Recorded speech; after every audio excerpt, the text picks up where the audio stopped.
গত আশ্বিনে বিয়ে করেছেন রূপসা চট্টোপাধ্যায় সায়নদেব সরকার। একমাত্র ছেলে অগ্নিদীপের বয়স মাত্র 7.5 মাস। তার মধ্যেই ফের প্রেমে পড়লেন ছোট পর্দার চেনা মুখ রূপসা।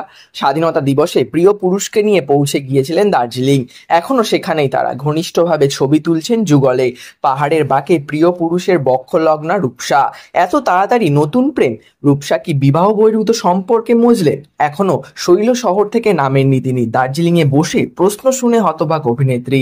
ছবির প্রসঙ্গ তুলতেই হাসিতে ফেটে পড়লেন। ধারাবাহিক কোন সে আলোয় স্বপ্ন দিয়ে খলনায়িকা জানিয়েছেন, একটু দূর থেকে ছবি ওঠায় অনেকেই বুঝতে পারছেন না, যা করছি আমার স্বামীর সঙ্গেই করছি।